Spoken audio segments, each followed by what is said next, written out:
Sometimes the heart sees what the eyes cannot. In a world that judges worth by usefulness alone, the most unlikely friendships can change everything. In Nebraska farmland, a massive mule stood unwanted at auction after auction. Too big, too awkward, too expensive to keep.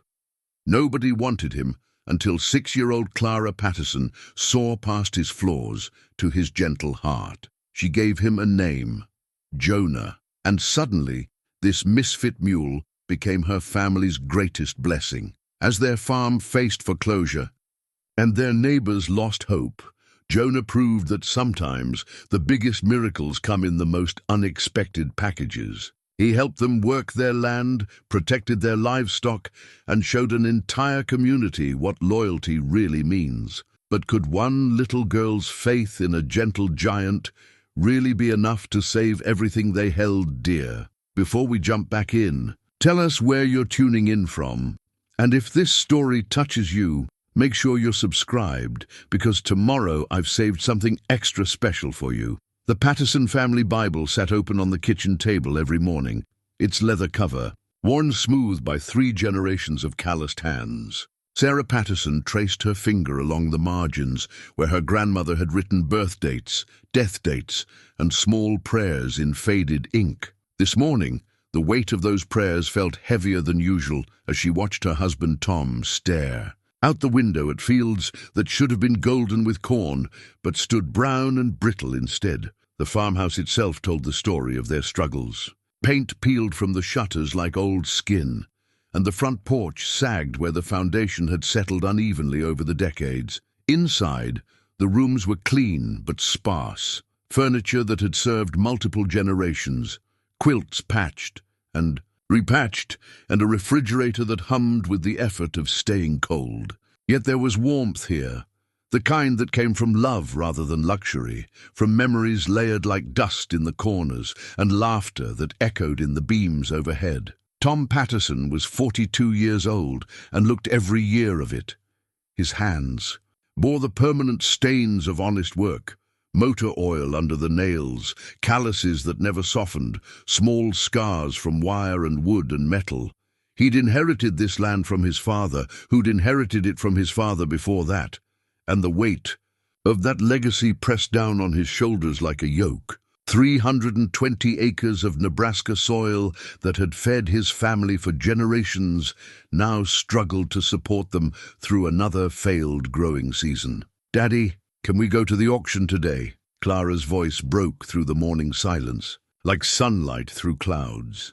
At 6 years old, she possessed an otherworldly patience with animals and people alike, as if she could see straight through to their hearts. Her blonde hair hung in braids that Sarah had woven, while Clara sat perfectly still, chattering about the barn cats and the old rooster and whether the cows had dreams at night. "Auction's not for little girls," 14-year-old Jake said from the doorway, already dressed in his work clothes despite the early hour.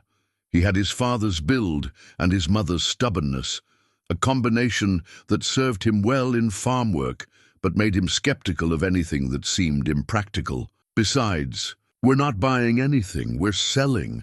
"Jake," Sarah's voice carried a gentle warning.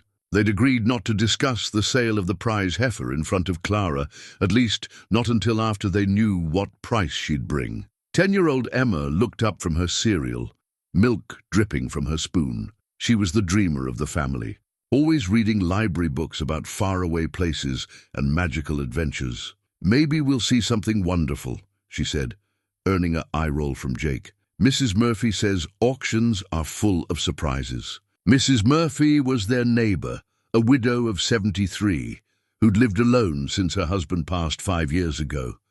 She'd become something of a guardian angel to the Patterson family, showing up with casseroles when Sarah was too tired to cook, and sage advice when Tom was too proud to ask for help.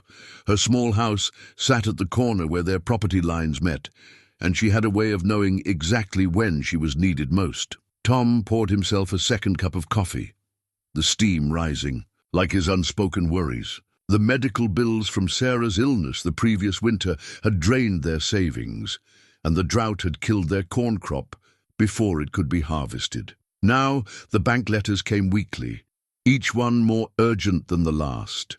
He'd borrowed against the land to buy seed, borrowed against the equipment to pay for fuel, borrowed against his pride to keep the lights on and the children fed. "Tom," Sarah said softly, reading the defeat in his posture, "it's going to be all right." He wanted to believe her. Sarah had always been the faith in their partnership, the one who saw possibility where he saw only problems. She'd married him straight out of high school, choosing a life of uncertainty on the farm over the security of a town job, and she'd never once complained about the choice, even during the worst of her illness, when the fever had kept her in bed for weeks and the medical bills had mounted like storm clouds. She'd maintained that quiet certainty that somehow, some way, everything would work out. "Can Jonah come with us?" Clara asked, and the adults exchanged glances. "Honey, Jonah is—" Tom started, then stopped. How do you explain to a 6-year-old that the mule she'd named and claimed as her own was the very reason they were going to the auction in the first place? The truth was, Tom had bid on the massive mule in a moment of weakness 3 months ago. He'd seen the animal standing alone in the pen, too large for the other buyer's needs, too gentle for the rough work they required. Something about the mule's patient eyes had reminded him of his own father, who'd always said that the measure of a man was how he treated the creatures that depended on him. But practical needs had quickly overtaken sentiment. A Jonah, as Clara had immediately christened him, ate more feed than any 3 normal animals. He was too big for their barn doors, too awkward for their equipment, and too expensive for their budget. The other farmers had taken to calling him Patterson's white elephant, and Tom was beginning to agree with them. "Jonah needs to stay home and help Jake with the morning chores," Sarah said diplomatically. Clara's face fell, but she didn't argue. At 6, she already understood that grown-ups made decisions for reasons that children weren't always told about. She finished her breakfast in silence, then slipped outside to where Jonah waited by the fence, as if he knew exactly when she'd appear. The mule stood 18 hands high, with a coat the color of weathered leather and ears that seemed comically large for even his massive head. His previous owners had called him untrainable, stubborn, and worthless. But Clara had seen something different from the moment she'd first laid eyes on him at the auction. Where others saw obstinacy, she saw dignity. Where they saw awkwardness, she saw gentleness. And when she'd slipped him those sugar cubes from her pocket and whispered his name into his velvet ear, something had clicked into place between them, like a key finding its lock. "Morning, Jonah," she said now, climbing up on the fence rail to scratch behind his ears. The mule lowered his great head and breathed softly against her small hands, a sound like contentment itself. "I have to go somewhere today, but I'll be back soon. You be good for Jake, okay?" The drive to the livestock auction took 40 minutes, on roads that hadn't been properly maintained since Tom was Clara's age. The family rode in their pickup truck, its paint faded and its engine making sounds that suggested expensive repairs in the near future. Clara pressed her face to the window and watched the farmland roll by, some fields green and prosperous, others brown and struggling like their own. The auction barn sat on the outskirts of town, a sprawling complex of pens and buildings that smelled of hay and livestock and the particular mixture of hope and desperation that accompanied all such gatherings. Farmers from 3 counties came here to buy and sell, to catch up on gossip, and to size up their neighbors' fortunes. Tom led his family through the maze of pens, past cattle and pigs and sheep, toward the area where horses and mules were kept. Sarah held Clara's hand tightly, knowing her youngest daughter's tendency to wander off when something caught her interest. Jake walked with the careful swagger of a boy trying to look older than his years, while Emma stayed close to her mother, overwhelmed by the noise and smells. "There's Mrs. Henderson," Sarah murmured, nodding toward a stern-faced woman examining a pen of young calves. The Hendersons owned the farm directly to their east, and Mrs. Henderson had never been shy about sharing her opinions on how the Patterson place should be run. "And there's Mr. Black," Tom said, his voice tightening slightly. Harrison Black was a successful landowner whose property bordered theirs on two sides. He'd built his wealth by buying struggling farms at below-market prices, then either expanding his operations or reselling the land to developers. He was a man who understood the value of patience and persistence, and Tom had noticed him driving past their place more often lately, as if appraising it for future acquisition. The auction itself was a ritual as old as farming itself. The auctioneers' rapid-fire patter created a rhythm that experienced buyers could follow easily, while newcomers struggled to keep up with the bidding. Tom watched as animals he'd known since birth were sold to strangers, each sale representing someone else's economic necessity. When their prize heifer came up for bid, Sarah reached for his hand. The bidding started slow, then picked up as two local farmers recognized the quality of the animal. In the end, she sold for $300 more than Tom had expected, enough to buy them another month's grace with the bank, but nowhere near enough to solve their larger problems. "Daddy?" Clara tugged on his sleeve as they prepared to leave. "Look!" She was pointing toward a pen in the corner, where a massive mule stood alone, ignored by the passing crowd. He was even larger than Jonah, with scars on his legs that spoke of hard use and little care. His head hung low, and his eyes held the dull resignation of an animal that had given up hope. "Poor thing," Emma whispered. "Probably headed for the glue factory," Jake said with the casual cruelty of adolescence. But Clara was already walking toward the pen, her small hand reaching into her pocket for the sugar cube she always carried. The mule lifted his head as she approached, and for a moment something flickered in his eyes. Not hope exactly, but recognition. Here was someone who saw him not as a commodity or a problem, but as a living being worthy of kindness.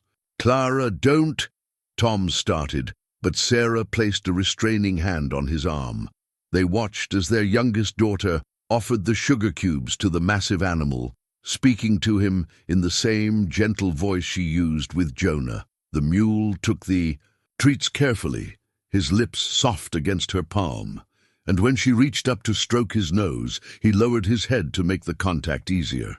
"Sometimes," Sarah said quietly, "the heart sees what the eyes cannot."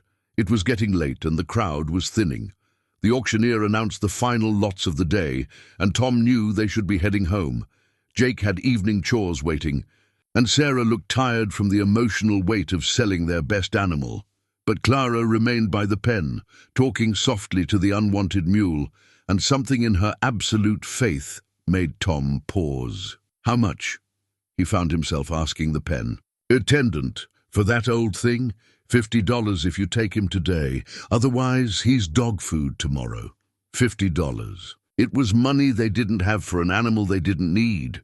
But Tom looked at his daughter's face, saw the same expression she'd worn when she'd first met Jonah, and made a decision that defied all practical sense. "We'll take him." The drive home was quiet, with their new acquisition following in the trailer behind them. Clara named him Samson before they reached the county line, and by the time they pulled into their driveway, she was already making plans for where he would sleep and what she would teach him first. Tom caught Sarah's eye in the rearview mirror and saw his own mixture of hope and concern reflected there.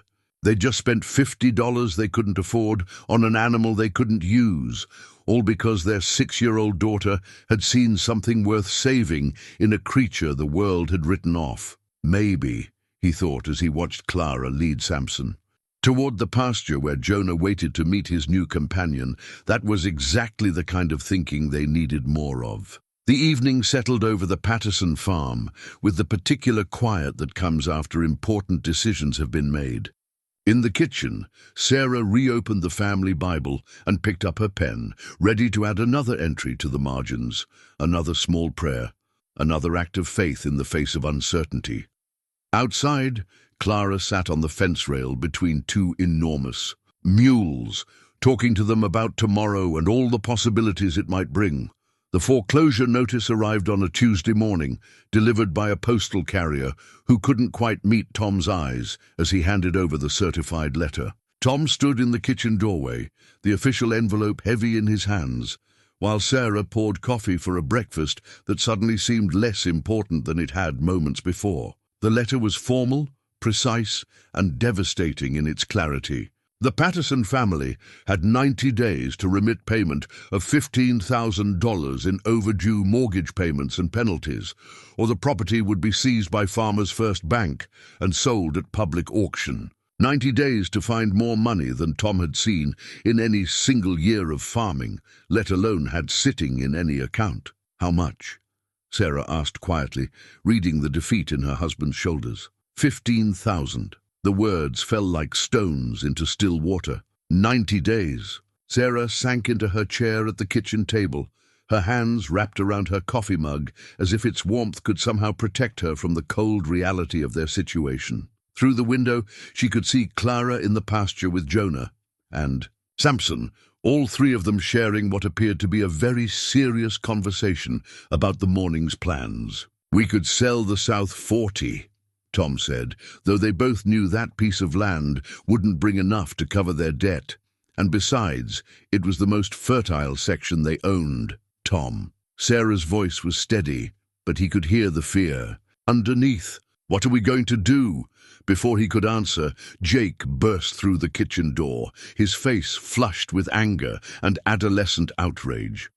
"Dad, did you really buy another mule yesterday? Henderson's boy just told me at the bus stop, and the whole school's talking about how we're collecting useless animals while our farm falls apart." The criticism hit Tom like a physical blow, made worse by its essential truth. He had spent money.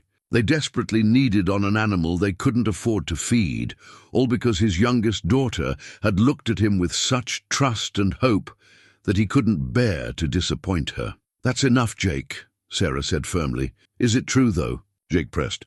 "Because Emma's been telling everyone at school that everything's fine, but it's not fine, is it? We're broke, and now we've got 2 giant mules eating us out of house and home." The kitchen fell silent, except for the tick of the old clock above the stove. Tom looked at the foreclosure notice again, as if the numbers might have changed in the past few minutes. They hadn't. "Get ready for school," he said finally.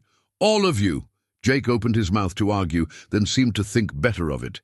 He grabbed his backpack and stalked out, letting the screen door slam behind him. Emma, who had been listening from the hallway, crept into the kitchen and gave her mother a wordless hug before following her brother. That left Clara, who was still outside with the mules, blissfully unaware that her world was about to change. Forever. Tom walked to the window and watched his youngest daughter attempt to teach Samson how to shake hands, a lesson the massive mule was approaching with patient confusion. Jonah stood nearby, occasionally offering what appeared to be coaching, advice, and the whole scene would have been charming if not for the crushing weight of reality pressing down on everything. "She doesn't know," Sarah said, joining him at the window.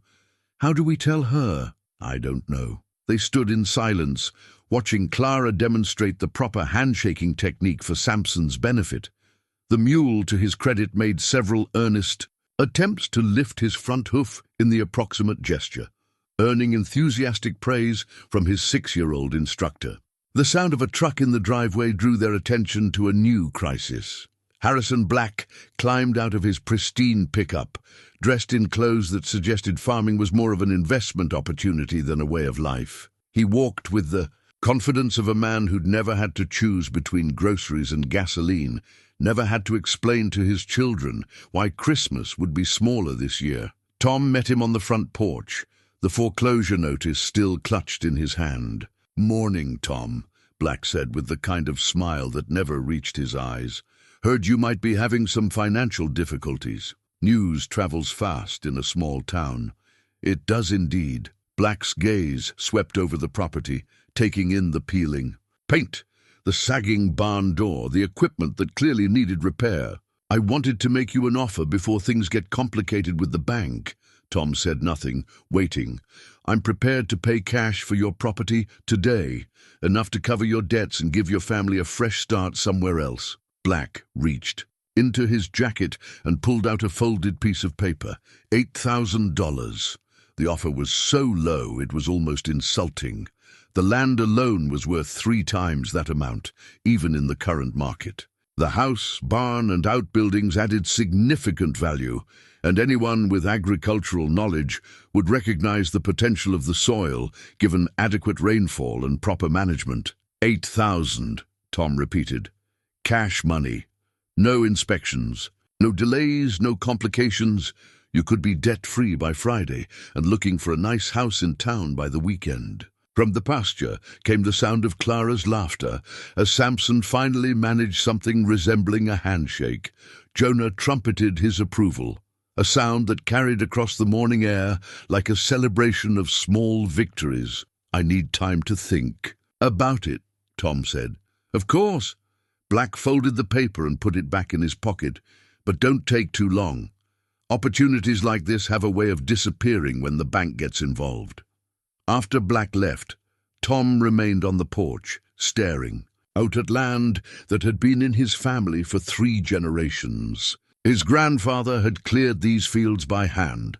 His father had modernized the operation with the latest equipment of his era, and Tom had added his own improvements over the years. Every fence post, every building, every tree held memories of the men who'd worked this soil and called it home. Sarah joined him, sliding her hand into his. "What are you thinking?" "I'm thinking Harrison Black knows more about our situation than he should." "What do you mean?" Tom showed her the foreclosure. "Notice again, pointing to the date. This was postmarked yesterday. Black was here this morning. Either he has friends at the bank, or he's been watching and waiting for exactly this moment." The implications of that settled between them like a cold wind. If Black had advanced knowledge of their financial troubles, it suggested a level of calculation that made his lowball offer seem even more predatory. Clara came running up from the pasture, her face bright with excitement. "Daddy, Samson learned to shake hands. Want to see?" Tom knelt down to his daughter's level, struck once again by her ability to find joy in simple accomplishments while the adult world crumbled around her. "That's wonderful, sweetheart. Can we keep him forever and ever?" The question hung in the air between them, loaded with implications that Clara couldn't possibly understand. Tom looked into his daughter's trusting eyes and realized that every answer he might give would eventually prove to be a lie. "We'll see," he said, "the refuge of parents everywhere when the truth is too complicated for young hearts to bear." That evening, after the children were in bed, Tom and Sarah sat at the kitchen table with pencils, paper, and a calculator, trying to perform mathematics that would somehow transform their dire situation into manageable problems. They listed assets and debts, income and expenses, hope and reality, but no amount of careful accounting could change the fundamental equation. They were out of time, out of money, and nearly out of hope.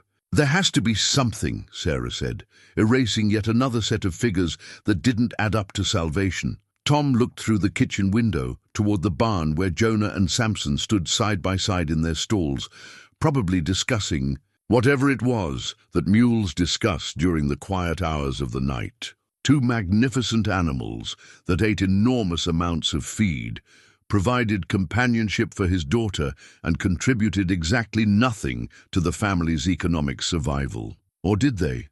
"Sarah," he said slowly, an idea beginning to form. "What if we're looking at this wrong?" "How do you mean?" "Everyone keeps saying the mules are worthless because they don't fit the usual pattern. Too big, too awkward, too gentle. But what if those aren't flaws? What if they're exactly what someone needs?" Sarah followed his gaze toward the barn. "You mean sell them?" "I mean find out what they're really worth. Not at a livestock auction where they're competing with regular work animals, but to someone who needs exactly what they have to offer." It was a long shot, perhaps a desperate one, but it was the first glimmer of hope either of them had felt since the morning's devastating news. Tom reached across the table and took his wife's hand, feeling the calluses that matched his own, the wedding ring that had stayed on her finger through 20 years of farming's ups and downs. 90 days, he said. 90 days, she agreed.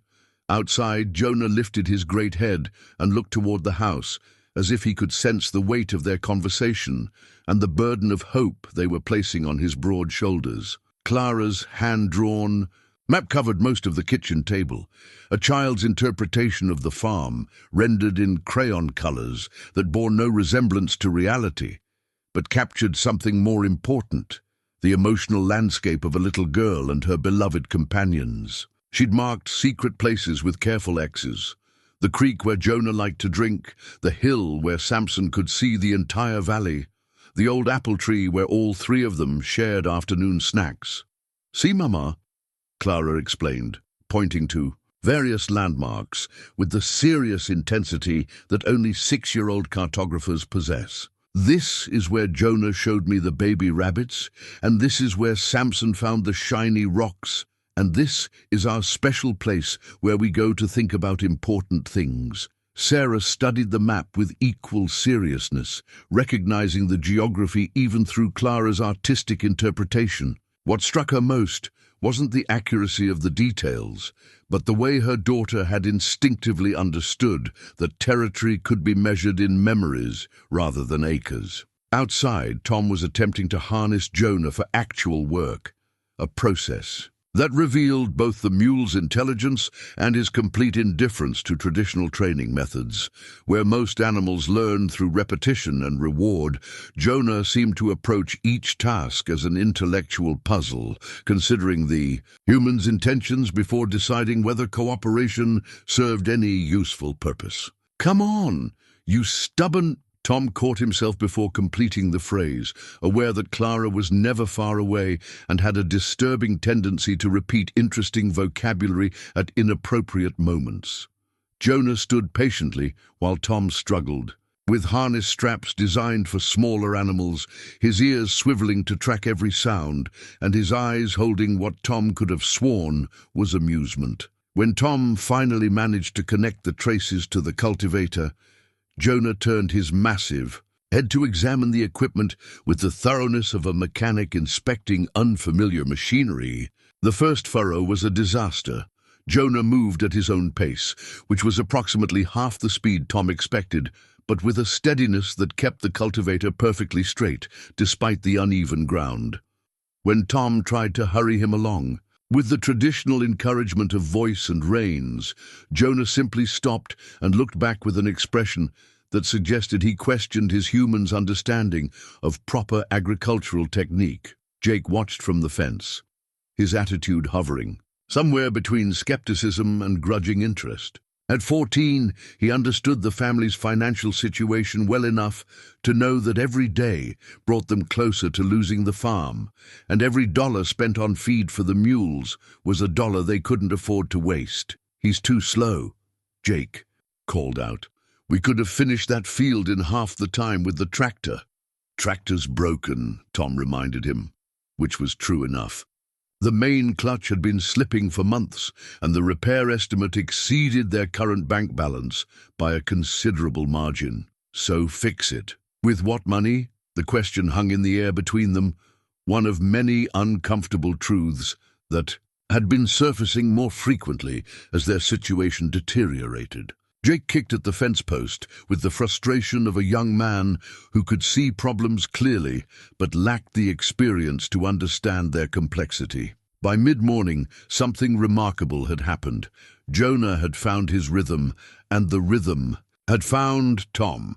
The mule's deliberate pace began to make sense when Tom realized that the furrows were deeper and straighter than anything he'd achieved with machinery. Jonah seemed to understand the soil in ways that transcended mere training, adjusting his gait automatically for changes in ground density and adjusting the cultivation depth by subtle shifts in his pulling angle. "Well, I'll be," Tom muttered, examining their progress. "Jake, come look at this." Jake approached with the reluctant curiosity of someone who didn't want to be proven wrong, but couldn't resist examining the evidence. The cultivated rows stretched across the field in lines so straight they might have been drawn with a ruler, and the soil turned up behind Jonah's work showed the kind of consistent preparation that usually required multiple passes with different equipment. "How's he doing that?" Jake asked, his skepticism beginning to crack. "I honestly don't know." Mrs. Murphy appeared at the fence as if summoned by their conversation, carrying a thermos of lemonade and wearing the knowing smile of someone who'd lived long enough to recognize miracles in humble packages. "That's quite an animal you've got there," she said, handing Tom the thermos.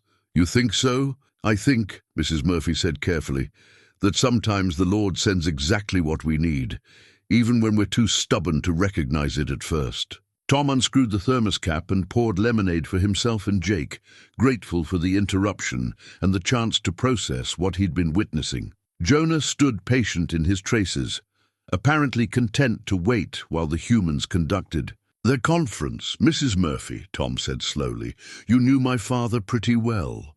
"I did indeed. Did he ever say anything about these mules? About finding animals that seemed almost too intelligent for their own good?"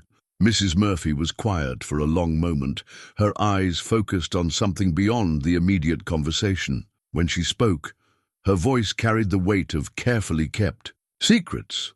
"Your father," she said finally, "understood that some creatures carry wisdom in their bones. He used to say that the smartest animals were often the ones that other people considered difficult because they refused to do foolish things just because humans expected it of them." Jake looked between the adults, sensing undercurrents he didn't quite understand. "What's that supposed to mean?" "It means," Tom said, beginning to harness Jonah for the return trip across the field, "that maybe we need to stop thinking about what these mules can't do and start figuring out what they can."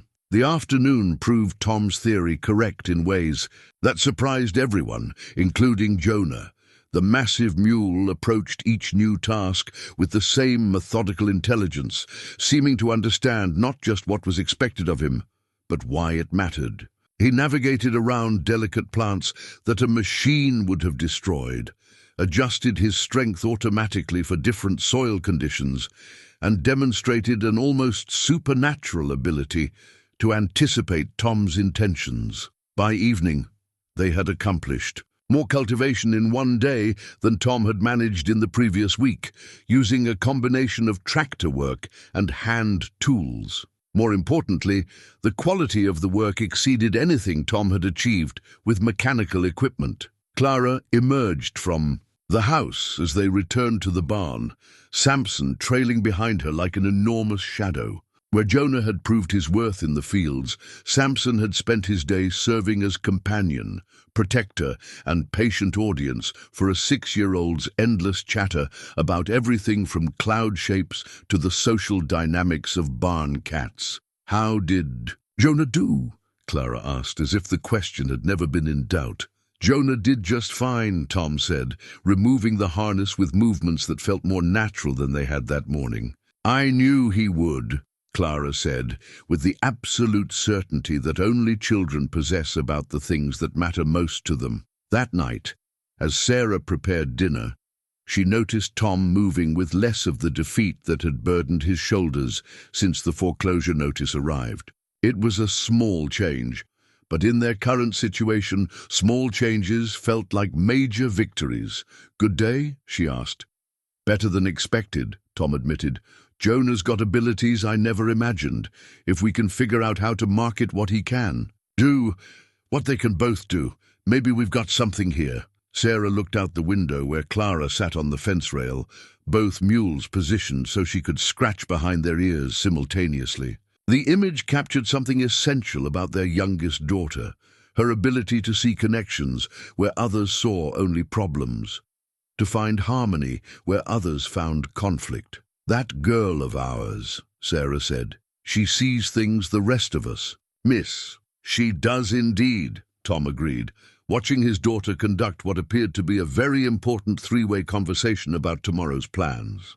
"The question is whether the rest of the world is ready to see what she sees." Tom's war medals lay buried beneath layers of old receipts and warranty papers in the bottom drawer of his bedroom dresser, forgotten relics of a young man's service in a conflict that seemed both distant and immediate, depending on his mood. He hadn't looked at them in years, But tonight he found himself holding the bronze star and purple heart, remembering the courage he'd once possessed when the stakes were life and death rather than mortgages and farm payments. The medals felt heavier than he remembered, or perhaps it was the weight of comparison between the man he'd been and the man he'd become. At 19, he'd charged machine gun nests and carried wounded comrades through hostile territory. At 42, he struggled to find the courage to tell his children that they might lose their home. Sarah found him there, sitting on the edge of their bed with the medals in his palm. "I haven't seen those in a long time," she said softly. "I was thinking about courage," Tom said, "about what it means to fight for something that matters." Sarah sat beside him, her hand covering his. They'd been married 20 years, and she could read the emotional weather of his silences as easily as farmers read approaching storms.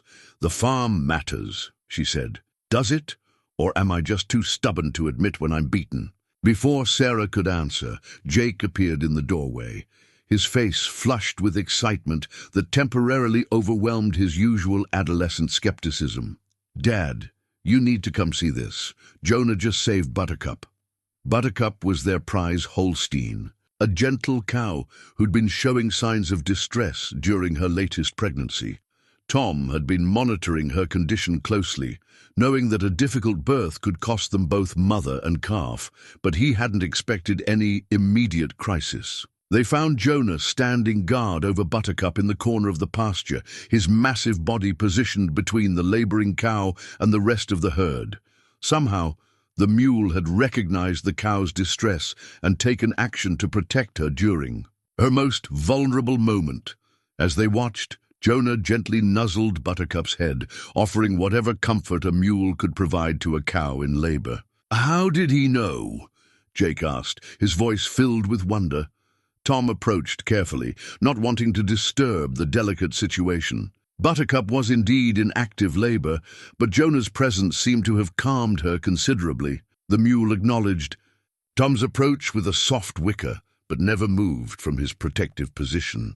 "Some animals have instincts we don't understand," Tom said, kneeling beside Buttercup to assess her condition. Jonah must have sensed she was in trouble. The birth proceeded without complications, aided perhaps by Jonah's calming presence and Tom's experience with such matters. When the calf finally arrived, a healthy heifer that would eventually be worth several $100s, Jonah remained on guard until both mother and baby were safely nursing. "That's incredible," Jake said, his earlier skepticism completely gone.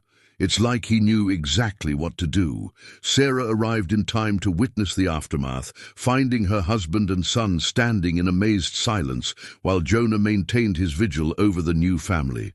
Clara had somehow materialized as well, because she possessed an almost supernatural ability to appear whenever something important was happening with her beloved mules. "Jonah's a hero," Clara announced with satisfaction, as if she'd always known. This moment would come. The successful birth marked a turning point in Jake's relationship with the mules, but it also highlighted the family's growing desperation.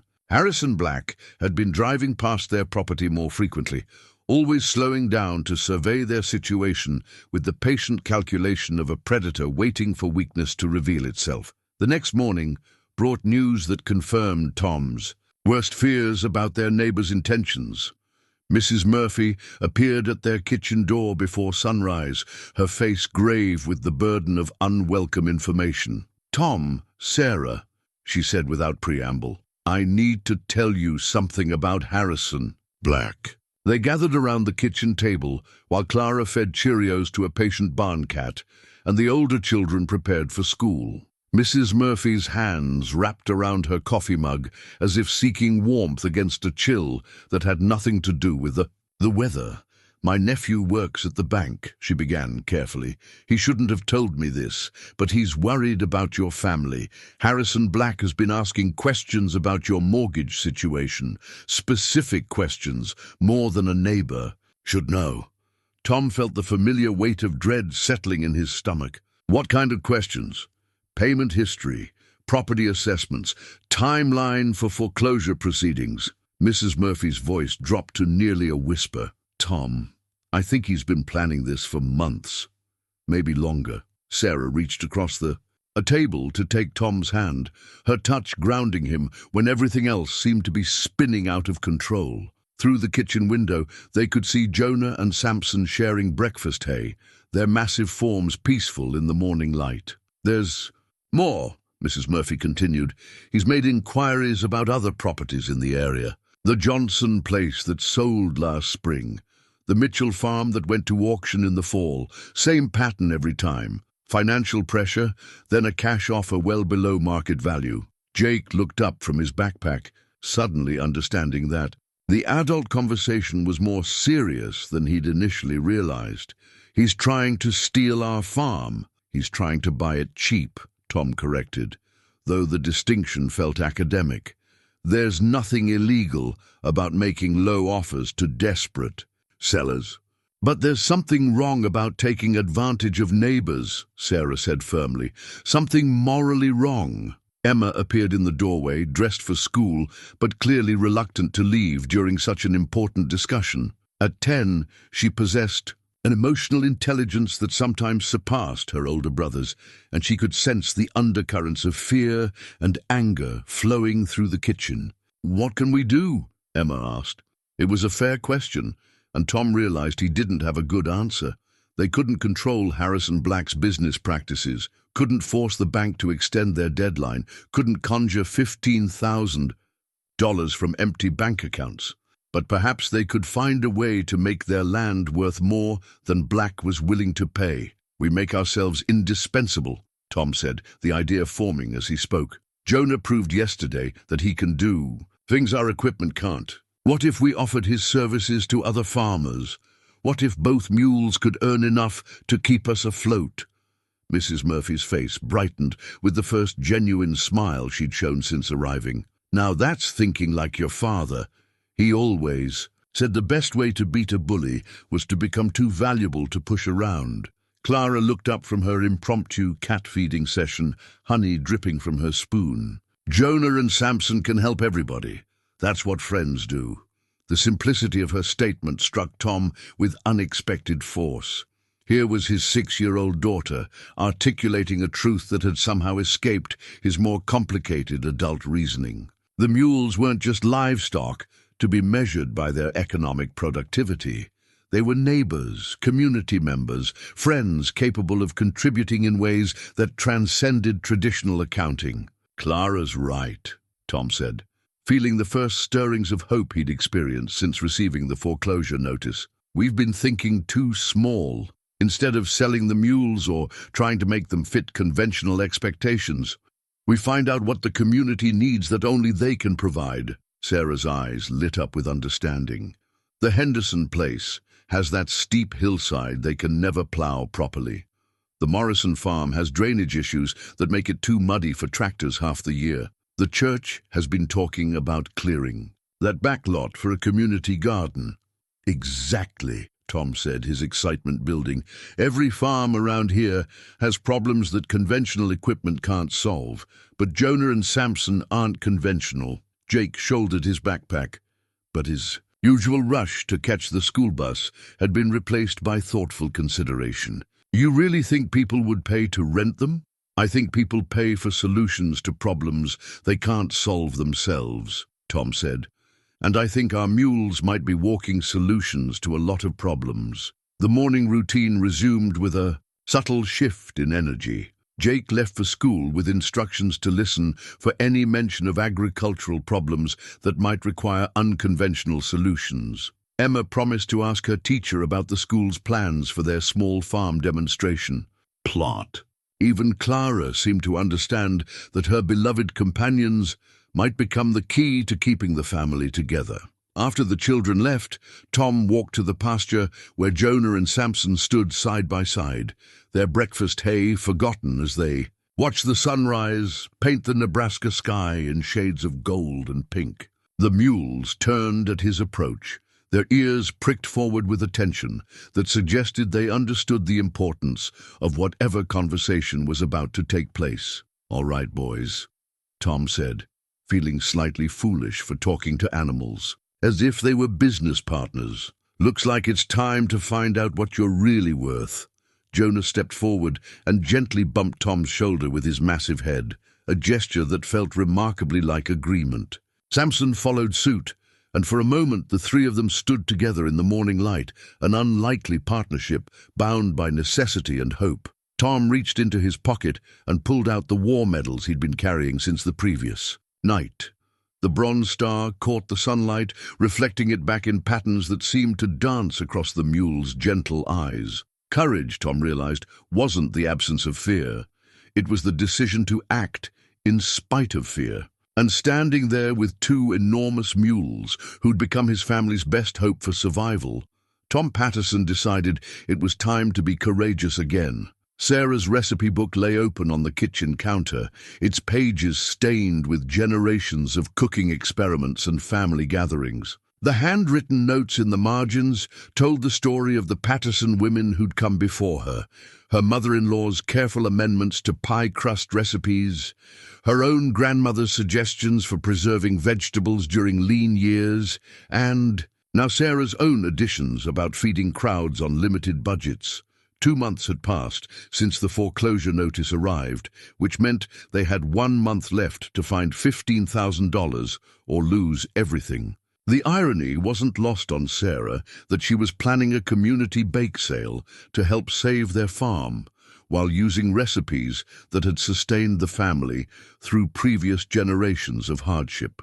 "We'll need at least $200 from the sale to make a real difference," she said to Mrs. Murphy, who was helping organize the event. "Think people will turn out?"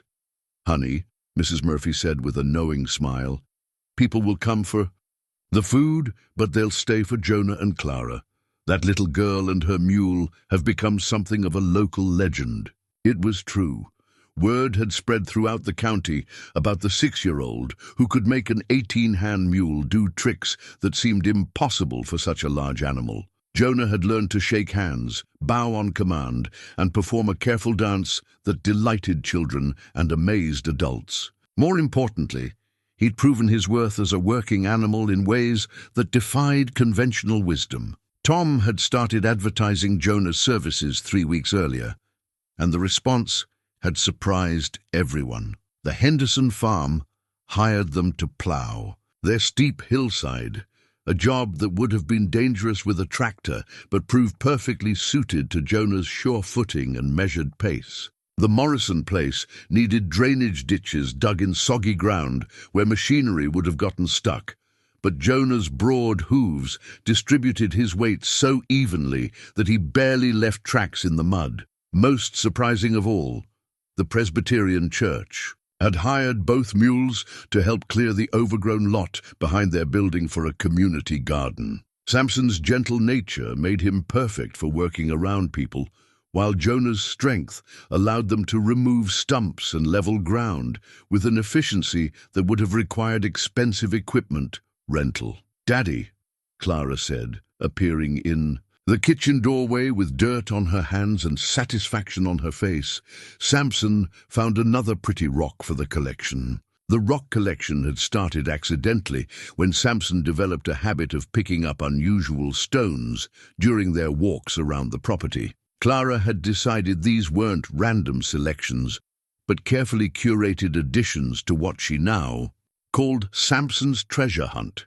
The mule did seem to have an eye for interesting geological specimens, smooth river rocks, quartz crystals, even a small piece of fossilized wood that caught Mrs. Murphy's attention during one of her visits. "That's wonderful, sweetheart," Sarah said, though her mind remained focused on the logistics of Saturday's bake sale. They needed tables, chairs, enough extension cords to power the coffee makers, and weather prayers in case of rain. Jake burst through the kitchen door with the kind of energy that suggested either very good news or very bad news. At 15, his moods could shift like Nebraska weather, but today he wore the expression of someone bursting with secrets he couldn't wait to share.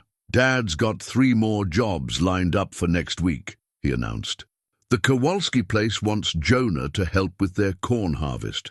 They've got a wet spot in the middle of their best field where the combine keeps getting stuck. And Mr. Peterson wants both mules to help move hay bales. His back's acting up, and he can't handle the heavy lifting anymore. Sarah felt a flutter of hope, tempered by the mathematics of their situation. Even if the mules earned steady income for the remaining month, they couldn't possibly generate enough to cover the mortgage deficit. But every dollar helped, and more importantly, every success built the reputation that might sustain them beyond. The current crisis? What's the third job? Mrs. Murphy asked.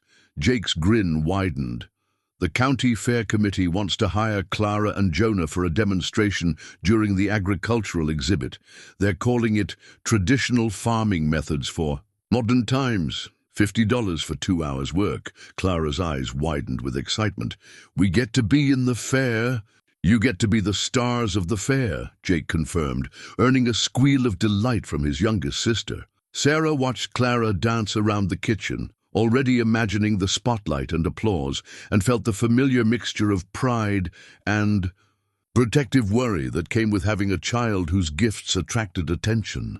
Clara's ability to connect with animals was remarkable, but she was still only 6 years old, and the adult world had ways of crushing the spirits of those who saw magic where others saw only business opportunities. The sound of a truck in the driveway interrupted Sarah's maternal concerns. Through the window, she saw Harrison Black climbing out of his vehicle, dressed in his usual costume of expensive clothes that suggested farming was more about land ownership than actual agricultural work. Tom met him on the front porch, as had become their custom during these increasingly frequent visits. Sarah positioned herself where she could hear the conversation through the open window, and Jake quietly joined her, both of them recognizing the importance of whatever Black had come to discuss. Tom, Black said without preamble, I hear you've been renting out those mules of yours. That's right. Interesting business model. How's it working out for you? Tom's voice carried careful neutrality. Well enough. Well enough to cover $15,000 in back payments? The question hung in the air like a challenge, and Sarah felt her heart rate increase. Black's knowledge of their specific debt amount confirmed Mrs. Murphy's suspicions about his connections at the bank. We're managing, Tom said finally. I'm sure you are. Black's tone suggested otherwise, but managing and succeeding are different. Things entirely. I'd hate to see you exhaust yourself with this creative solution, only to come up short when the deadline arrives. What do you want, Harrison? Same thing I wanted before, a clean, simple transaction that benefits everyone involved. My offer stands. $8,000 cash, quick closing, no complications. You could be debt-free and looking at a fresh start. Before summer ends. Sarah gripped the windowsill, fighting the urge to march outside and tell Harrison Black exactly what she thought of his predatory offers. Jake placed a steadying hand on her shoulder, his young face tight with anger that matched her own. I appreciate the offer, Tom said with diplomatic restraint, but we're not ready to sell. I understand, Black said, though his tone suggested he understood something entirely different. But Tom, you should know that I've been watching your operation. These mules of yours are drawing attention, creating expectations in the community. If you can't deliver on those expectations, if you disappoint people who are counting on you, he left the threat unfinished. But the implication was clear. Black wasn't just waiting for the Patterson family to fail.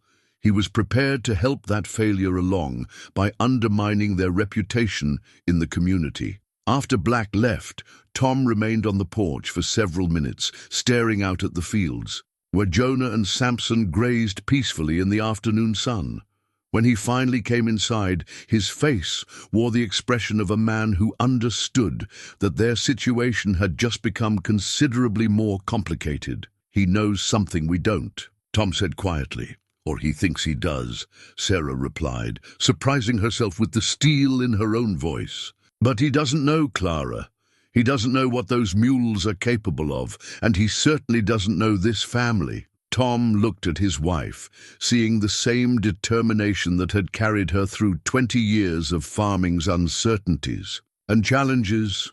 Around them, the kitchen held the accumulated warmth of generations of family meals, celebrations, and quiet conversations that had sustained the Patterson family through previous crises. 1 month, he said. 1 month, Sarah agreed, opening her recipe book to the page marked Emergency Entertaining and beginning to plan a bake sale that might just save their farm. The old oak tree stood at the corner of the Patterson property, like a weathered sentinel, its massive trunk scarred by lightning strikes and decades of Nebraska storms, yet somehow still reaching toward the sky with branches that offered shade to anyone wise enough to seek its shelter.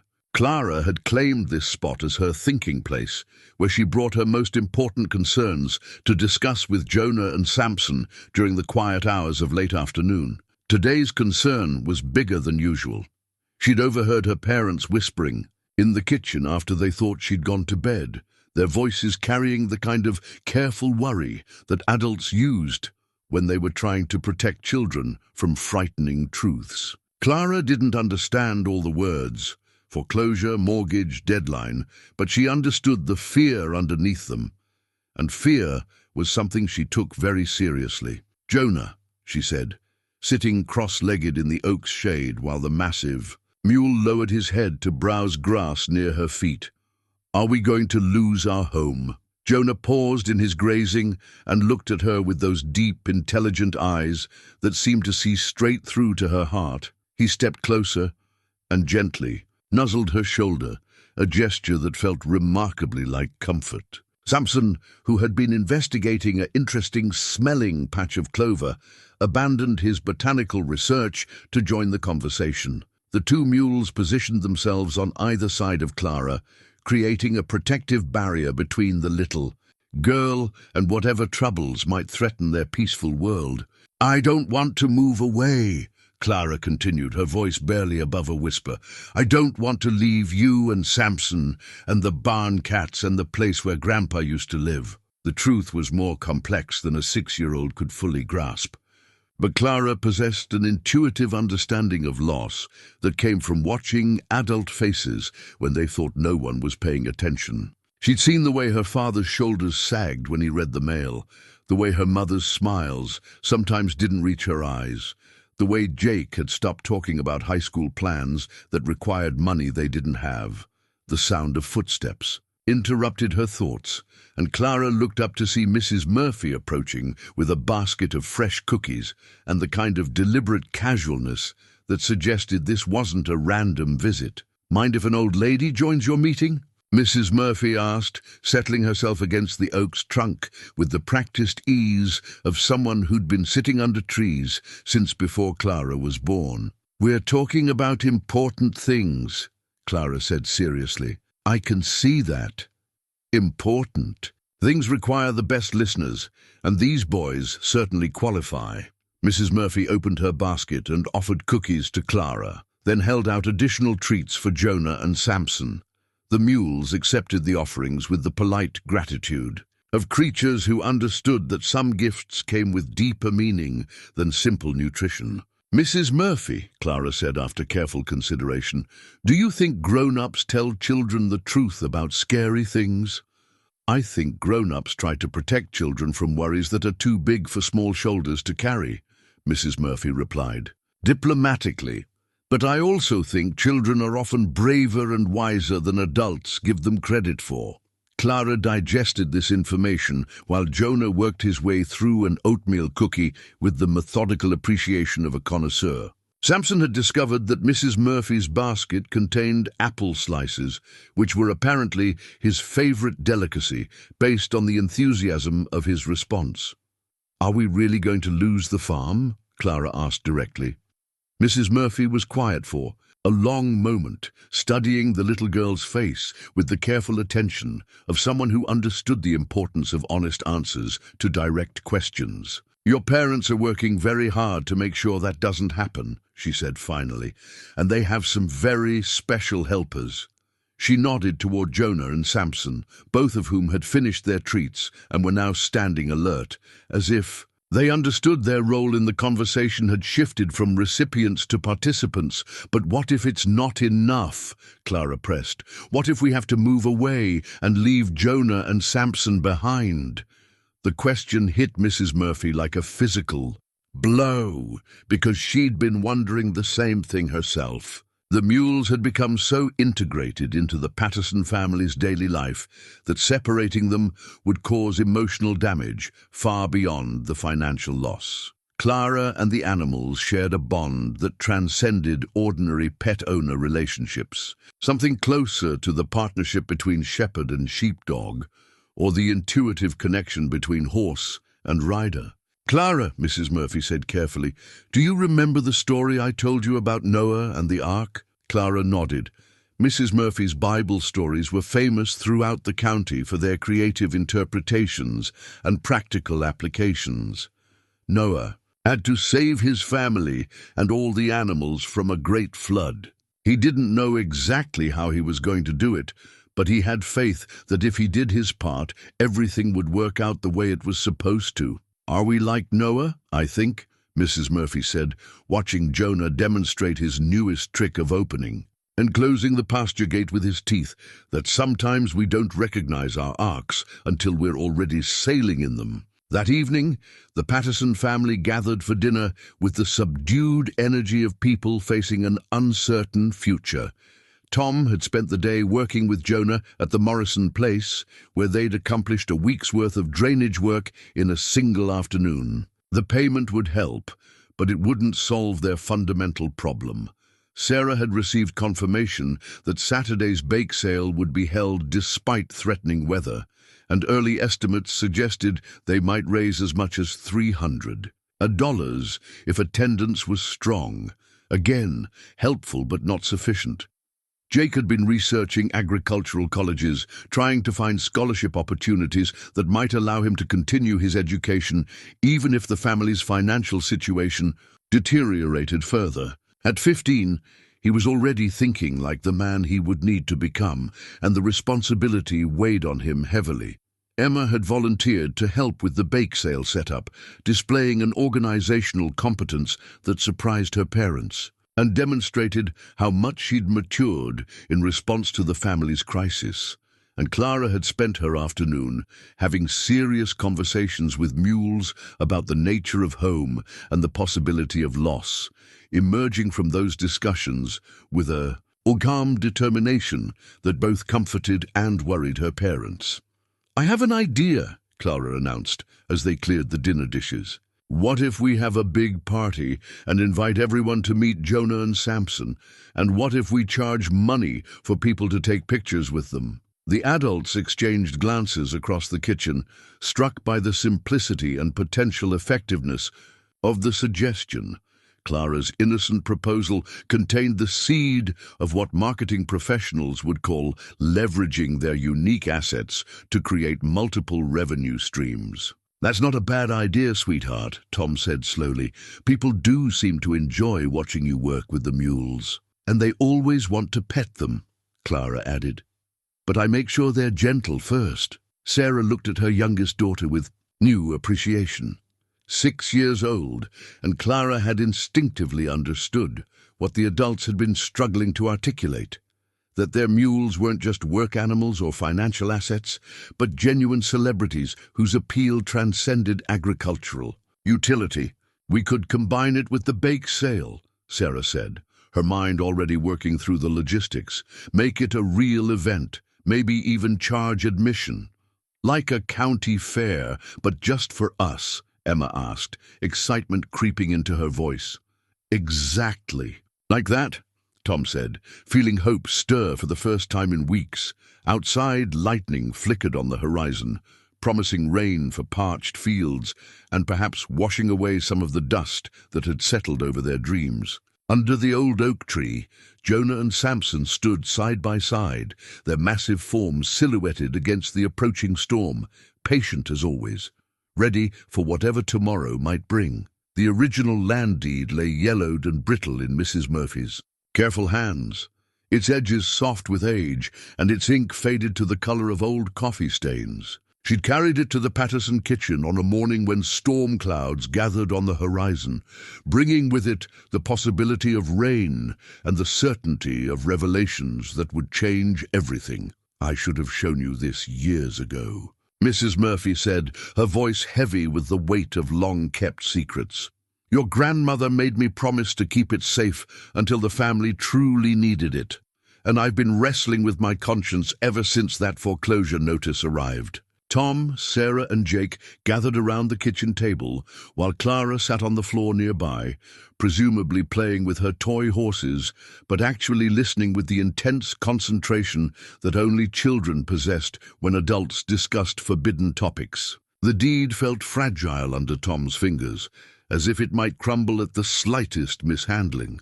"This is the original Patterson homestead claim from 1887, Mrs. Murphy explained.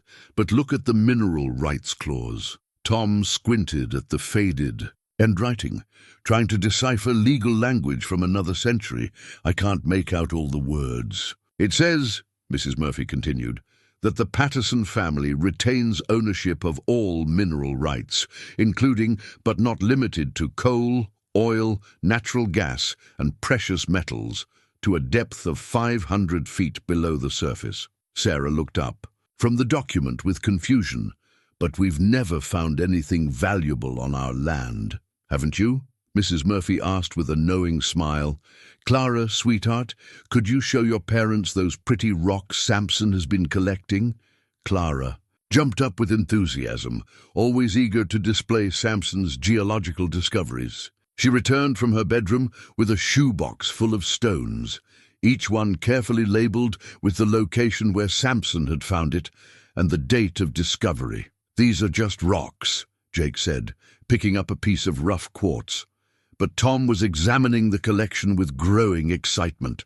His military service had included basic geology training for identifying strategic minerals, and several of Samson's finds showed characteristics that made his pulse quicken. "Sarah," he said quietly, "I think we need to have these analyzed."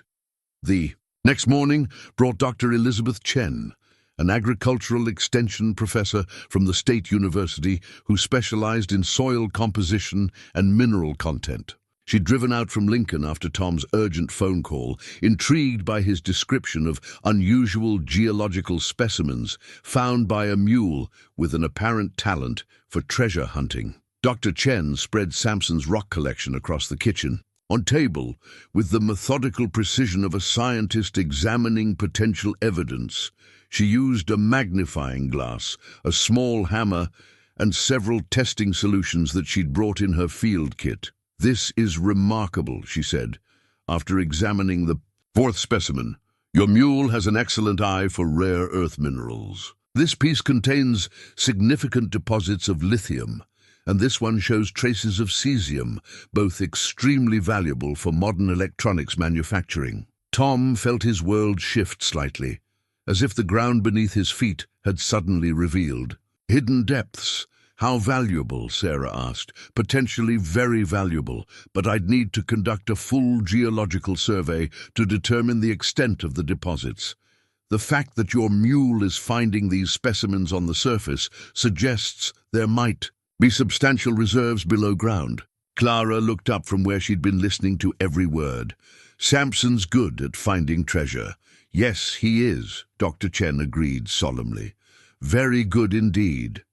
The revelation about mineral rights should have been cause for celebration, but Tom found himself troubled by implications that extended beyond their immediate financial crisis. If the land contained valuable deposits, it explained Harrison Black's aggressive pursuit of their property and his inside knowledge of their mortgage troubles. That afternoon, while Dr. Chen conducted preliminary soil tests in the areas where Samson had made his discoveries, Tom drove to town for a conversation with his father's old friend, retired lawyer Walter Martinez. Walt's office occupied the second floor of the building above the hardware store, and his legal knowledge spanned 50 years of small-town practice. "Walt," Tom said without preamble, What would you do if you suspected someone was manipulating a family into losing their land because they knew about mineral deposits the family didn't know they owned? Walt leaned back in his chair, his weathered hands steepled as he considered the question. That would be fraud, Tom. Serious fraud. If someone had advanced knowledge of mineral wealth and used that information to force a distress sale, they'd be looking at criminal charges and civil liability. How? Would we prove it? You'd need evidence that the person knew about the deposits before making their offers, and evidence that they used that knowledge to manipulate your financial situation. Tom thought about Harrison Black's precise knowledge of their mortgage details, his timing in making lowball offers, and his recent threats about disappointing community expectations. What if this person had connections at the bank? What if they knew about our foreclosure timeline before we did? Walt's expression grew serious. Then you might have a case worth pursuing. But Tom, these kinds of accusations require substantial proof. You can't just suspect, you need documentation. The conversation was interrupted by Jake bursting through the office door with news that changed everything. Dad, you need to come. Home right now. Dr. Chen says Jonah's been standing over the biggest mineral deposit she's ever seen outside of a commercial mining operation. They found the professor in the back pasture with her equipment scattered around what looked like an ordinary patch of ground where Jonah spent most of his grazing time. The massive mule stood nearby, watching the proceedings with his usual patient interest. Mr. Patterson, Dr. Chen said, excitement evident in her voice despite her professional demeanor, your property is sitting on what appears to be a substantial lithium deposit. Based on current market prices, we're talking about potential lease payments in the hundreds of thousands of dollars annually. Tom felt the ground shift again, this time more dramatically. They weren't just facing the possibility of saving their farm, they were looking at genuine prosperity. But here's the interesting part, Dr. Chen continued. Someone has been taking soil samples from your property without permission. I found evidence of recent core drilling near your eastern boundary, the area closest to Mr. Black's land. Core drilling? Sarah asked. Professional mineral exploration, expensive equipment, sophisticated analysis. Whoever did this knew exactly what they were looking for and where to find it. The pieces of the puzzle began fitting together with devastating clarity. Harrison Black hadn't been opportunistically preying on a struggling farm family. He'd been executing a carefully planned scheme to acquire mineral-rich land at a fraction of its true value. We need to document everything, Tom said, his military training kicking in as he began thinking strategically. Every conversation with Black, every financial pressure that seemed coordinated, every piece of evidence that he knew more than he should have known. Mrs. Murphy, who had been listening from the kitchen porch, cleared her throat meaningfully. Tom, there's something else you should know. Harrison Black approached me last month, offering to buy my property as well. Said he was assembling a larger tract for agricultural development.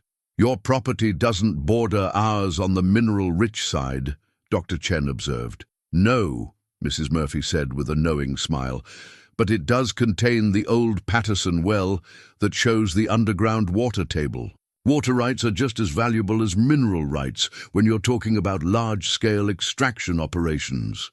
The full scope of Black's scheme became clear. He hadn't been planning to simply flip their land for quick profit. He'd been preparing to establish a mining operation that would require both mineral rights and water access, and he'd been systematically working to acquire both through deception and financial manipulation. As evening fell over the Patterson farm, the family gathered around the kitchen table once more, but this time the mood had shifted from desperate hope to cautious optimism. The mineral deposits could provide long-term financial security. The evidence of Black's fraud could lead to criminal charges, and their beloved mules had proved to be not just companions, but literal fortune hunters. Clara sat between Jonah and Samson, who had somehow managed to position themselves where they could look through the kitchen windows. She scratched behind their enormous ears and whispered congratulations for being such good detectives.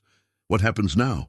Jake asked. "Now," Tom said, reaching for the phone to call Walt Martinez, "we fight back." Outside, lightning flickered again on the horizon, but this time it looked more like a signal of coming victory than an omen of approaching storms. Clara's friendship bracelet was nothing more than 3 strands of colored yarn braided together by 6-year-old fingers, but she'd tied it around Jonah's massive neck with the solemn ceremony of someone bestowing a Medal of Honor on a war hero. The simple loop of red, blue, and yellow looked almost comically small against the mule's enormous chest, yet somehow it seemed to complete him, as if he'd been waiting his whole life for this particular declaration of love. 2 weeks remained until the foreclosure deadline, but everything had changed since Dr. Chen's discovery. The mineral deposits beneath their land represented not just salvation, but genuine prosperity, yet the path to claiming that prosperity was fraught with legal complexities and time constraints that made Tom's stomach clench every time he considered the various ways their situation could still collapse into disaster. Walt Martinez had filed injunctions to stop the foreclosure proceedings pending investigation of the fraud allegations. But injunctions were temporary measures, and Harrison Black had retained expensive lawyers who specialized in making temporary measures permanent through procedural delays and legal technicalities. "The judge will hear arguments on Friday," Walt explained during their morning conference call. "We need to present evidence that Black knew about the mineral deposits before he made his offers, and that he used his banking connections to accelerate your foreclosure timeline." Tom looked across the kitchen table at Sarah, who was organizing their financial documents with the methodical precision of someone preparing for battle. Jake sat beside her, taking notes with the focused intensity of a young man who understood that his family's future depended on winning a fight they'd never expected to have to fight. Emma had appointed herself as communications coordinator, fielding phone calls from neighbors who'd heard rumors about the legal proceedings and wanted to offer support. The community response had surprised everyone. Farmers who rarely agreed about anything had united around the Patterson family's cause, partly because they recognized the injustice of Black's tactics, and partly because they feared similar treatment. If his scheme succeeded, Clara remained blissfully focused on her daily routine with Jonah and Samson, seemingly unaware that her world teetered on the edge of transformation.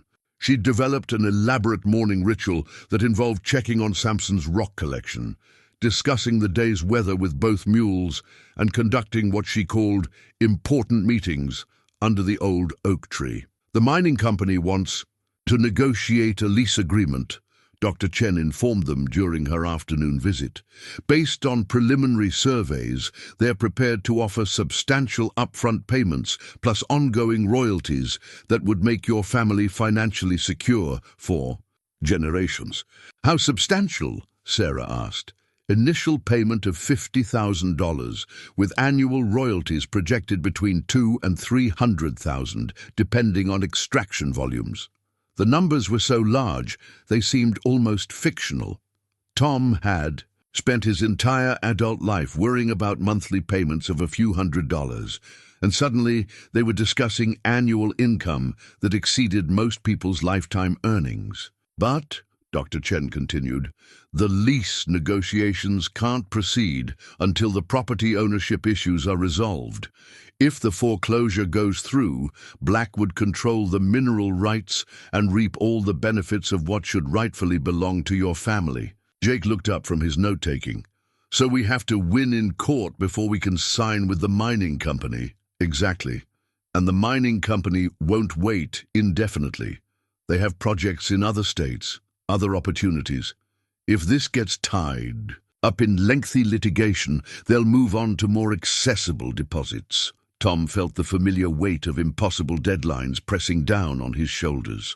They had to stop the foreclosure, prove Black's fraud, maintain their property rights, and negotiate a mining lease, all while keeping their farm operation running and protecting their family from the emotional trauma of uncertainty. The sound of vehicles in the driveway interrupted his brooding. Through the kitchen window, Tom saw Harrison Black climbing out of his pristine pickup truck, followed by two men in expensive suits who carried briefcases and wore the kind of confident expressions that suggested they specialized in making problems disappear through legal intimidation. "He's brought lawyers," Sarah observed. "Then we'd better join the party," Tom said, reaching for his jacket. They met on the front porch, the traditional neutral ground for serious conversations between neighbors, who were no longer neighborly. Black's companions positioned themselves slightly behind him, a formation that reminded Tom of military tactics designed to project authority while maintaining strategic advantage. "Tom, Sarah," Black said with false warmth, "I thought we should clear the air about these unfortunate misunderstandings that have developed." "What misunderstandings would those be?" Tom asked. One of the lawyers stepped forward, consulting a document from his briefcase. "My client understands that you've made certain allegations about his business practices. We're here to offer a reasonable settlement that would benefit everyone involved." "Settlement?" Sarah's voice carried a dangerous edge. "For what?" "My client is prepared to increase his offer for your property to $12,000, contingent upon your agreement to withdraw all legal challenges and to refrain from making further accusations about his character or business methods." Tom felt Sarah's tension radiating beside him like heat from a stove. The revised offer was still insulting, barely half the land's agricultural value and a tiny fraction of its mineral wealth, but it represented Black's recognition that their legal challenges posed a genuine threat to his scheme. "That's very generous," Tom said with careful neutrality. "But we're not interested in selling." "Tom," Black said, dropping his false friendliness, "you need to understand your situation. These mineral deposit claims are speculative at best. The geological surveys could take months. The environmental permits could take years, and the legal challenges could drag on indefinitely. In the meantime, you still owe $15,000 to the bank, and that deadline isn't going away." Jake stepped onto the porch, positioning himself beside his father with the protective instincts of a young man who'd grown up fast during the past few months. Emma followed, then Clara, who immediately went to stand with her beloved mules, who had wandered over to investigate the unusual gathering. "Meanwhile," Black continued, "you're spending money you don't have on lawyers who are promising outcomes they can't deliver. How much are you paying Walt Martinez? How much will Dr. Chen's surveys cost? How much can you afford to gamble on a legal system that favors people who can afford to wait?" The questions hit their mark because they reflected Tom's own fears about their strategy. Legal battles were expensive, time-consuming, and unpredictable, and their family couldn't survive a prolonged fight even if they eventually won. "However," the second lawyer interjected, "my client is also prepared to offer an alternative arrangement that might address everyone's interests." "What kind of arrangement?" Sarah asked suspiciously. "A partnership. Your family retains ownership of the house and 5 acres surrounding it, while my client purchases the remaining acreage at fair market value. If the mineral deposits prove commercially viable, you would receive a modest percentage of any future extraction profits." Tom recognized the proposal as a more sophisticated version of the same theft Black had been attempting all along.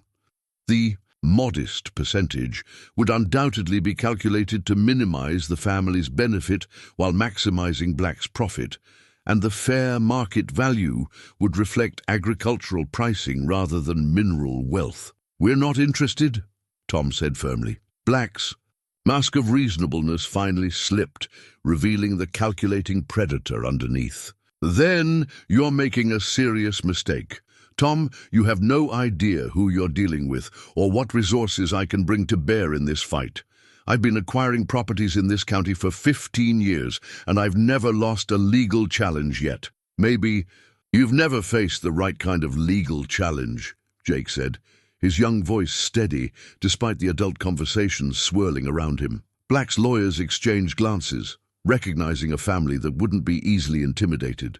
The first lawyer returned his documents to his briefcase with the deliberate movements of someone preparing to escalate the conflict. "Mr. Patterson," he said formally, "you should know that we've filed a motion challenging the validity of your mineral rights claims. The original deed language is ambiguous at best, and there are questions about whether those rights were properly transferred through successive generations of ownership." Tom felt the ground shift beneath his feet again, this time in the wrong direction. If Black could successfully challenge their mineral rights in court, the entire foundation of their legal strategy would crumble. After Black and his lawyers left, the Patterson family remained on the porch in stunned silence, watching the dust settle on the driveway and trying to process the latest threat to their security. Clara had returned to Jonah and Samson, stroking their necks and whispering reassurances that seemed to calm the mules and herself equally. "Walt needs to know about this immediately," Sarah said finally. "He needs to know tonight," Tom agreed. As they prepared for another round of legal consultation, Tom looked at his youngest daughter with her beloved mules and realized that Friday's court hearing would determine more than just their property ownership. It would decide whether a little girl's faith in the power of love and friendship had been justified, or whether the adult world's capacity for greed and manipulation would crush even the most innocent dreams. The storm clouds that had been gathering all week finally broke that evening, sending rain cascading from the sky in sheets that drummed against the farmhouse roof like a percussion symphony. Clara fell asleep listening to the sound, her arms wrapped around a stuffed horse that wore a friendship bracelet identical to the one she'd given Jonah, while outside in the barn, two enormous mules stood side by side, waiting patiently for whatever tomorrow might bring. The gavel sat on Judge Margaret Hartwell's bench like a wooden exclamation point, its polished surface reflecting the fluorescent lights of the county courthouse in patterns that seemed to dance with the weight of decisions yet to be made. The courtroom had filled beyond its normal capacity, with farmers and townspeople occupying every seat and lining the walls to witness a legal battle that would determine not just the Patterson family's fate, but the precedent for how land disputes would be handled in their agricultural community. Tom Patterson sat at the plaintiff's table beside Walt Martinez, his calloused hands folded carefully in his lap as he tried to project the confidence he didn't feel. Behind him, Sarah sat with Jake and Emma, while Clara had been left in Mrs. Murphy's care, a decision that had prompted tears and protests until Tom promised she could visit Jonah and Samson immediately after the hearing. Across the aisle, Harrison Black occupied the defendant's table with his team of expensive lawyers, their matching suits and coordinated briefcases creating an impression of professional competence that contrasted sharply with Walt's rumpled jacket and single-worn portfolio. Black himself sat with the composed demeanor of a man who'd weathered legal challenges before and expected to weather this one as well. Judge Hartwell called the court to order with a sharp rap of her gavel and the murmur of community conversation. It died instantly. She was a woman in her 60s who'd spent 30 years adjudicating disputes between neighbors, and her reputation for no-nonsense fairness had made her the most respected judicial officer in 3 counties. "This is a hearing on the plaintiff's motion for injunctive relief and the defendant's motion to dismiss," she announced, her voice carrying easily through the packed courtroom. "The court will hear arguments regarding alleged fraudulent practices in connection with property acquisition and mortgage acceleration. Mr. Martinez, you may proceed." Walt rose with the deliberate movements of an experienced attorney who understood that theatrics were less important than facts. He approached the bench carrying a folder thick with documents and photographs that represented weeks of investigative work. "Your Honor," he began, The evidence will show that Mr. Black engaged in a systematic scheme to defraud the Patterson family of their property by utilizing inside information about valuable mineral deposits and manipulating their mortgage obligations. To force a distress sale, Black's lead attorney immediately stood to object. "Your Honor, these are serious allegations being made without substantial proof. My client has engaged in nothing more than standard real estate negotiations with willing sellers." Judge Hartwell held up her hand for silence. "Mr. Martinez, present your evidence." Walt opened his folder and began laying out the case methodically. Bank records showing Black's inquiries about the Patterson mortgage timeline. Inquiries made weeks before the family received their foreclosure notice. Geological reports that proved Black had conducted mineral surveys on Patterson property without permission. Communications between Black and county officials about accelerating property tax assessments. "Most damaging," Walt said, producing a document from his folder. "We have this email from Mr. Black to a mining consultant, dated 3 months before he made his first offer to purchase the Patterson farm. The email specifically mentions substantial lithium deposits on the property and outlines a strategy for acquiring mineral-rich land at agricultural prices." A murmur rippled through the courtroom as the implications became clear. Tom felt Sarah's hand find his shoulder, her touch conveying both support and amazement that their suspicions had been so thoroughly vindicated. Black's attorney stood quickly. "Your Honor, that document was obtained through questionable means and may not be admissible under—" "I'll determine admissibility," Judge Hartwell said firmly. "Continue, Mr. Martinez." Walt called Dr. Chen to testify about the mineral deposits and the evidence of unauthorized geological surveys. Her professional credentials and matter-of-fact presentation made her testimony particularly compelling, especially when she explained how Sampson's rock collection had led to the discovery of the most significant lithium deposits found in Nebraska. "In the past decade, the Mule has an uncanny ability to locate geological specimens," Dr. Chen testified with a slight smile. "In my professional opinion, his collection represents some of the finest examples of rare earth minerals I've encountered. Outside of established mining operations." The courtroom stirred with quiet laughter at the idea of a mule serving as a geological consultant, but Judge Hartwell maintained her serious demeanor as she made notes about mineral valuations and extraction potential. Black's attorney began his defense by attacking the admissibility of evidence and questioning whether the Patterson family truly owned the mineral rights described in their 19th century deed. The arguments were technical and detailed, designed to create reasonable doubt about the family's legal standing. "Your Honor," Black's attorney argued, "the language in these old deeds is archaic and ambiguous. Modern mineral rights law requires specific language that simply doesn't exist in documents from the 1880s. Furthermore, my client's offers to purchase this property were made in good faith based on its agricultural value, not any speculative mineral wealth." Tom watched Judge Hartwell's face carefully, trying to read her reaction to the competing arguments. Her expression remained neutral, but her questions suggested she was taking the fraud allegations seriously.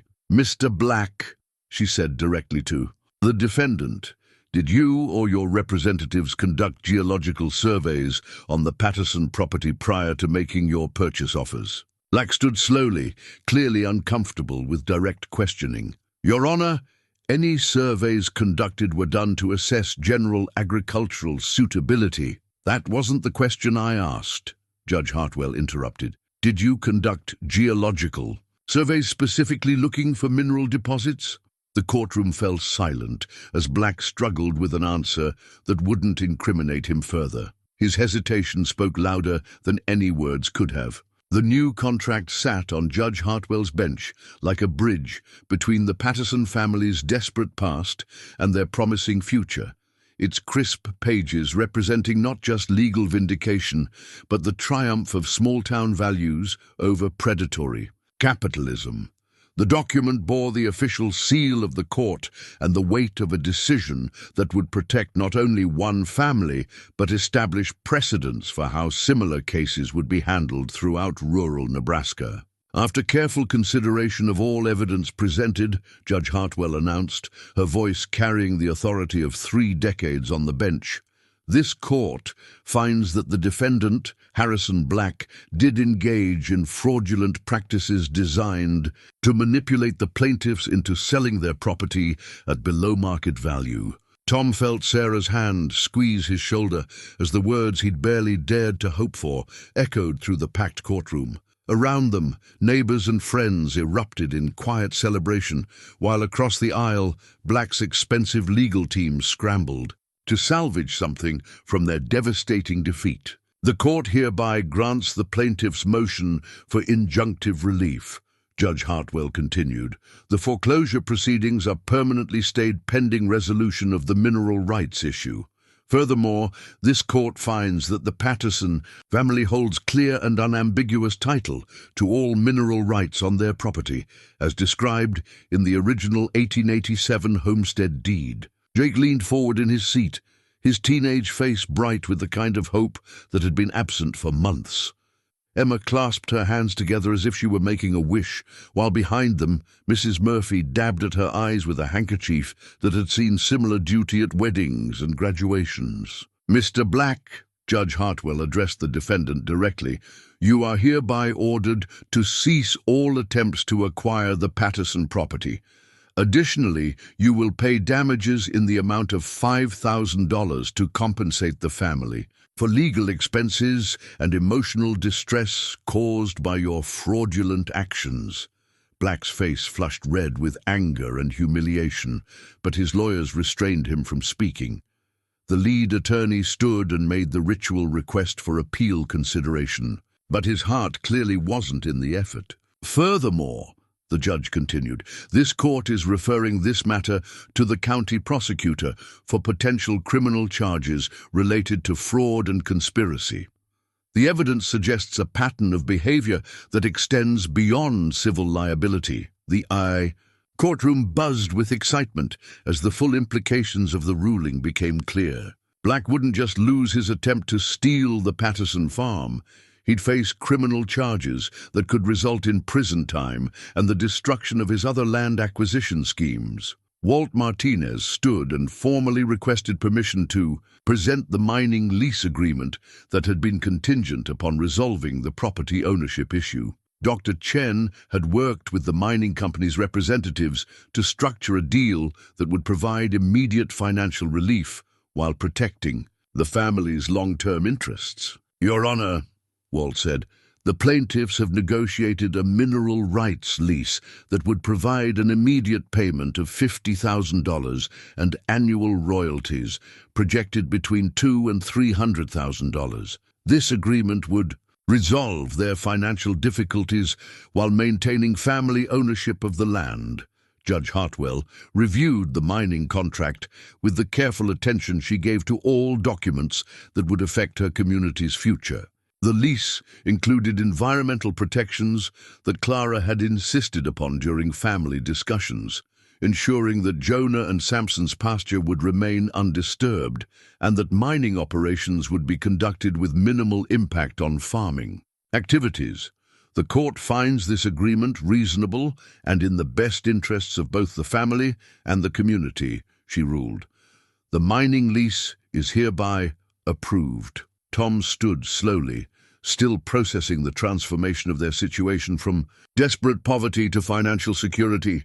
Around them, the courtroom erupted in genuine celebration as neighbors who'd watched the Patterson family struggle for months witnessed their complete vindication. Mrs. Murphy pushed through the crowd to embrace Sarah, tears streaming down her weathered cheeks. Your grandmother would be so proud, she whispered. She always said this land would provide for the family when it was needed most. Jake and Emma found themselves surrounded by classmates and teachers who'd followed the legal proceedings with the intense interest that small communities reserved for their own dramatic moments. The teenagers basked in the attention, finally able to hold their heads high, after months of whispered conversations about their family's financial troubles. Outside the courthouse, reporters from the regional newspaper and agricultural magazines waited to interview the family whose mules had discovered one of the most significant mineral deposits in state history. The story had already captured attention beyond Nebraska, with agricultural and geological publications requesting information about Sampson's unusual ability to locate valuable specimens. As they walked toward Walt's car for the drive home, Tom reflected on the journey that had brought them from facing foreclosure to achieving financial independence. The transformation felt almost magical, except that it had been grounded in hard work, family loyalty, and the kind of faith that Clara had displayed from the moment she first offered sugar cubes to an unwanted mule. "What happens now?" Sarah asked, her voice still shaky with relief and disbelief. "Now," Tom said, looking toward the horizon where their farm waited with two patient mules who had no idea they'd just become the most famous animals in 3 counties. "We go home and tell Clara that her friends saved the day." The drive back to the farm took them past fields they now knew contained enough mineral wealth to secure their family's future for generations.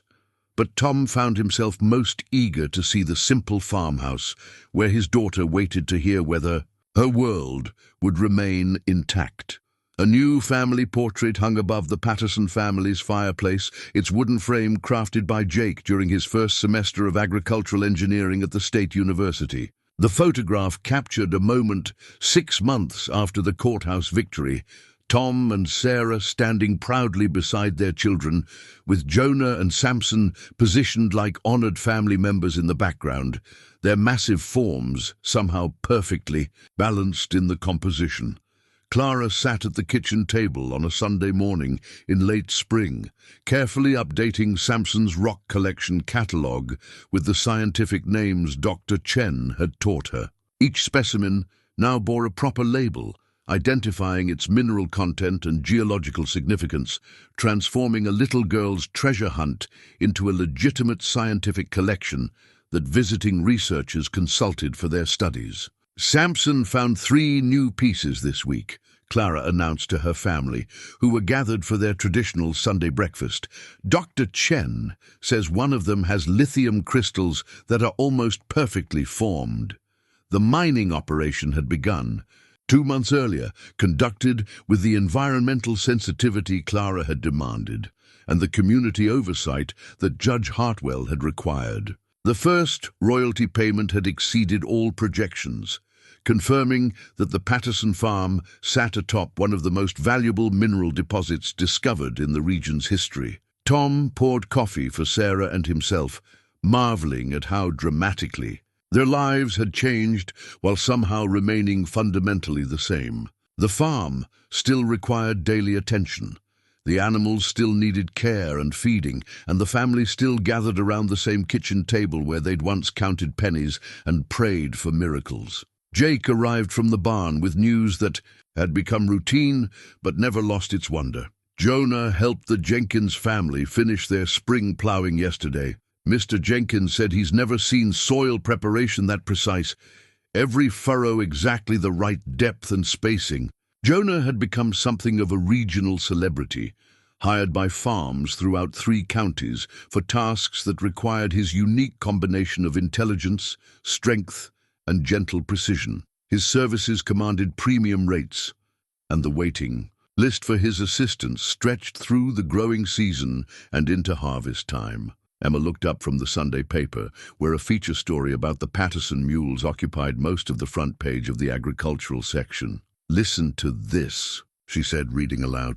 "The mineral-finding mules of Nebraska have revolutionized both geological surveying and sustainable farming practices, proving that sometimes the most advanced technology comes on 4 legs with an attitude." The attention had been overwhelming. At first, with television crews, magazine photographers, and university researchers making regular pilgrimages to the farm. Clara had adapted to the spotlight with the same patient grace she showed in all aspects of her life, treating famous visitors and curious neighbors with equal courtesy, while never losing sight of what mattered most, her daily conversations. With Jonah and Samson about everything and nothing, Sarah served pancakes from the griddle, using a recipe from her grandmother's cookbook that had fed the family through previous generations of challenges and celebrations. The kitchen smelled of butter and maple syrup and the particular contentment that came from security earned rather than given. "Mrs. Murphy's coming for dinner today," Sarah announced. "She's bringing that apple pie you all like, and she wants to discuss the community garden project." The garden project had grown from the church's original modest plan to a county-wide initiative that would provide fresh produce for families in need while serving as an educational center for sustainable farming practices. Jonah and Samson had volunteered their services for the initial land preparation, working under Clara's supervision to create the precise conditions different vegetables required. Tom looked through the kitchen window at the pasture where his daughter's beloved companions grazed in the morning sunshine. The friendship bracelet still adorned Jonah's neck, now faded from weather and work, but no less significant for its worn appearance. Samson wore a matching bracelet that Clara had crafted during the long winter evenings when ice storms kept everyone indoors. "What's the plan for today?" Tom asked, though he already knew the answer. "Clara has important meetings scheduled," Emma said, with the mock seriousness that had become family tradition when discussing their youngest sister's administrative responsibilities. The important meetings took place every Sunday afternoon under the old oak tree, where Clara conducted what she called farm business conferences with Jonah and Samson. The agenda typically included weather forecasting, crop assessment, livestock welfare evaluation, and long-range strategic planning for adventures yet to be undertaken. Harrison Black had served 90 days in county jail for fraud and conspiracy charges, after which he'd quietly sold his remaining landholdings and moved to another state. His departure had eliminated the tension that had shadowed the community for years, allowing neighbors to resume the cooperative relationships that made rural life sustainable. The county prosecutor had used Black's case as the foundation for new legislation protecting family farms from predatory acquisition schemes, ensuring that future families wouldn't face the systematic manipulation that had nearly destroyed the Pattersons' livelihood. As afternoon settled over the farm, Clara led Jonah and Samson to their traditional meeting place beneath the oak's spreading branches. The three of them had developed elaborate communication systems that appeared mysterious to observers, but made perfect sense to participants. Tom and Sarah watched from the kitchen window as their daughter conducted her weekly conference, gesturing emphatically, while the mules listened with the grave attention of creatures who understood their responsibilities in maintaining universal harmony. "What do you think they talk about?" Sarah asked. "I think," Tom said, wrapping his arms around his wife from behind, "they talk about the really important things. Friendship and loyalty, and the way love can transform impossible situations into everyday miracles." The evening sun painted the farmyard in golden light, illuminating the scene of a little girl and her beloved companions planning tomorrow's adventures. In the distance, the mining operation hummed quietly with the sound of prosperity, while closer at hand, the garden grew with vegetables that would feed neighbors and strangers alike. Clara finished her conference by giving both mules the apple, slices she'd saved from lunch, then climbed onto the fence rail where she could scratch behind their enormous ears simultaneously. The image captured everything essential about the Patterson family's journey: faith rewarded, love multiplied, and the understanding that sometimes the biggest miracles come in the most unexpected packages. As darkness settled over Nebraska farmland, the Patterson family gathered once more around their kitchen table, the family Bible open to the page where Sarah had recorded the day's blessings. Outside, Jonah and Samson stood side by side in their pasture, patient guardians of dreams realized and promises kept, ready for whatever adventures tomorrow might bring.